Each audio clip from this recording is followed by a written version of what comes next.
1857 में राजस्थान के सभी राज्यों में अंग्रेजों का प्रभुत्व था। मारवाड़, मेवाड़, जयपुर, जोधपुर और कोटा में कंपनी के गवर्नर जनरल के प्रतिनिधि मौजूद थे। इन सब के ऊपर था एजेंट टू गवर्नर जनरल, जो अजमेर में रहता था। उस समय राजस्थान में अंग्रेजों की 6 छावनियां थीं।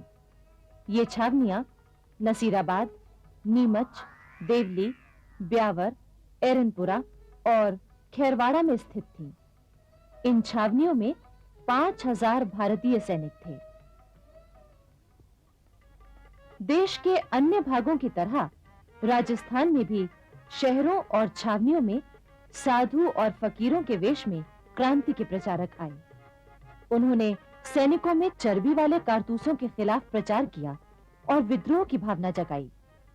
चर्बी वाले कारतूसों की बात सैनिकों में बिजली की तरह फैल गई। अंग्रेज अफसरों ने झटपट देसी सिपाहियों से कारतूस वापस ले लिए।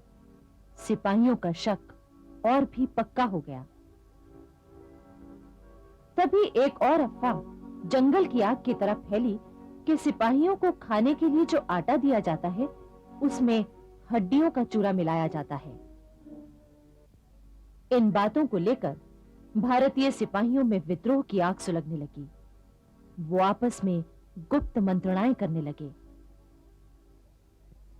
नसीराबाद में मेरठ की बगावत की खबर मिलते ही अंग्रेज अफसरों ने छावनियों के चारों ओर गोले भरवाकर तोपें रखवा दी। अब तो भारतीय सिपाही और भी परेशान हो गए। कई जगह सिपाहियों ने अपने अंग्रेज अफसरों से उनके बदलते व्यवहार का कारण पूछा। साहब, क्या ये सब तैयारियां हमें दबाने के लिए की जा रही हैं? वो तुम लोग तो अच्छा आदमी है, ये सब तुम्हारी भलाई के लिए है। तो ये बात सच है। आखिर 28 मई 1857 को दोपहर 3 बजे 15वीं इन्फेंट्री के सिपाहियों ने क्रांति का बिगुल फूंक दिया। वो अपने अपने हथियार लेकर बैरकों से बाहर निकल आए। तोपों पर तैनात भारतीय सिपाहियों ने जरा सी भी देर नहीं की। उन्होंने छावनी पर अंग्रेजों के हमले को विफल करने के लिए तोपों के मुंह मोड़ दिए। क्रांतिकारी सिपाहियों का उद्देश्य था हथियार और खजाना अपने कब्जे में लेकर दिल्ली की ओर बढ़ना। जोधपुर और जयपुर में उनका रास्ता रोकने वाले अंग्रेजों को मुंह की खानी पड़ी। उधर नीमच के क्रांतिकारी चित्तौड़, हमीरगढ़ और बनेड़ा स्थित अंग्रेजों के ठिकानों पर हमला करते हुए दिल्ली की तरफ चल दिए। निम्बाहेड़ा की जनता ने उन्हें भोजन रसद आदि दी। उधर एरनपुरा की सैनिक टुकड़ी जब मारवाड़ के रास्ते दिल्ली की ओर बढ़ी तो आउवा के ठाकुर कुशाल सिंह भी उनके साथ हो लिए। उन्होंने बिथोरा नामक स्थान में कर्नल हीथ को हराया। 18 सितंबर 1857 को राजस्थान के agent to governor general George Lawrence के साथ आउवा में एक बार फिर टक्कर हुई। जॉर्ज लॉरेंस हार गया और क्रांतिकारी दिल्ली की ओर बढ़ गए। उधर भरतपुर में महाराजा ने विद्रोही सेना का रुख देखते हुए अंग्रेज अफसर मेजर मॉरिसन को सलाह दी कि वो भरतपुर छोड़कर चला जाए। मजबूर मॉरिसन 8 जुलाई 1857 को चला गया। 11 जुलाई 1857 को अलवर में भी विद्रोह छिड़ गया। अलवर और आसपास के गांवों की जनता भी सिपाहियों के साथ हो गई। उसने आग में घी का काम किया। जयपुर में नवाब विलायत खां, मियां उस्मान खां और सादुल्ला खां की क्रांति योजना विफल हो गई और उन्हें बंदी बना लिया गया। इसी समय टोंक की सेना ने भी विद्रोह कर दिया। नीमच से आए क्रांतिकारी सिपाहियों के साथ मिलकर नवाब से धन वसूल किया और फिर दिल्ली की ओर चल पड़े।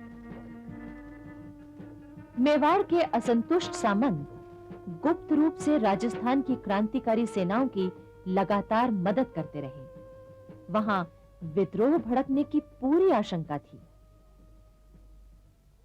क्रांतिकारी सिपाही जब दिल्ली पहुंचे तो अंग्रेजी सेना ने दिल्ली पर घेरा डाला हुआ था। क्रांति दल ने पीछे से हमला बोल दिया। अंग्रेजों को हटना पड़ा। राजस्थान में सन 1857 की क्रांति का एक महत्वपूर्ण केंद्र था कोटा।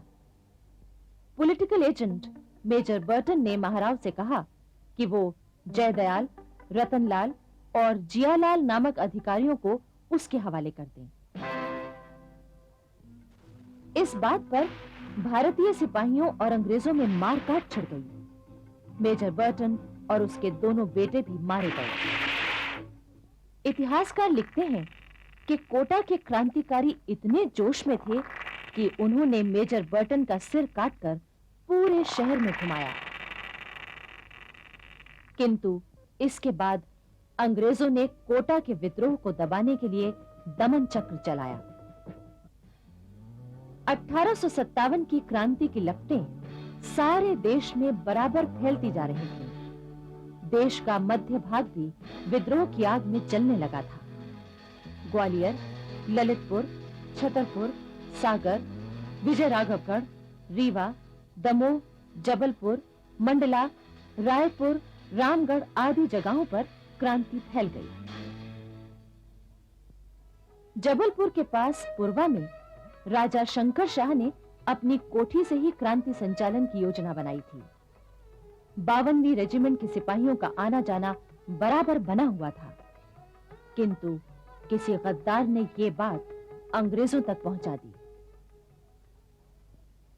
14 सितंबर 1857 को कैप्टन क्लर्क ने अंग्रेज सिपाहियों के साथ राजा शंकर शाह और उनके बेटे रघुनाथ शाह को गिरफ्तार कर लिया। चटपट मुकदमा चला और दोनों बाप बेटे को अगले ही दिन तोपों से बांधकर उड़ा दिया गया। राजा शंकर शाह और उनके बेटे रघुनाथ शाह के बलिदान से सारे क्षेत्र में अंग्रेजों के प्रति घृणा फैल गई। भारतीय सिपाहियों ने उसी रात विद्रोह की घोषणा कर दी। इसी घटना से बेचैन होकर विजयराघवगढ़ के राजा सरयू प्रसाद ने भी विद्रोह की घोषणा कर दी। राजा सरयू प्रसाद की उम्र उस समय 17 साल की थी। उसके सिपाहियों ने अंग्रेजों के घोड़े छीन लिए। बाद में रीवा से अंग्रेज सेना आई। क्रांतिकारी सेना से युद्ध हुआ।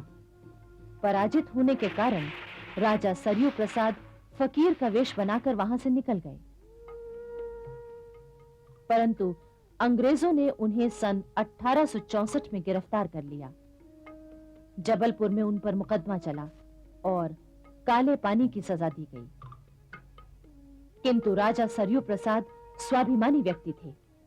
उन्होंने आत्महत्या कर ली और इस तरह एक और स्वतंत्रता सेनानी शहीद हो गया। इन्हीं दिनों बघेल खंड के स्वतंत्रता वीर ठाकुर रणमत सिंह ने अजयगढ़ में अंग्रेजों का शासन खत्म किया और नौगांव छावनी पहुंचे, जहां क्रांतिकारी सेना उनसे मिल गई। ठाकुर रणमत सिंह उस समय के क्रांतिकारी नेता तात्या टोपे और कुंवर सिंह से संपर्क बनाए हुए थे। ठाकुर रणमत सिंह का युद्ध केवल अंग्रेजों के खिलाफ ही नहीं था, बल्कि उन सभी राजाओं के खिलाफ भी था जो अंग्रेजों का साथ दे रहे थे। भिलसाई नामक स्थान पर उन्होंने जनरल केसरी सिंह को पराजित किया। फिर लेफ्टिनेंट ऑसबर्न की सेना से क्योटी के किले में भयंकर भिड़ंत हुई। अनेक भारतीय वीर शहीद हुए। ऑसबर्न मारा गया। विजयी ठाकुर रणमत सिंह रीवा में आकर अपने घावों का इलाज कराने लगे। अंग्रेजों ने रीवा के महाराजा रघुराज सिंह पर दबाव डाला कि वो रणमत सिंह को गिरफ्तार कराने में मदद करें।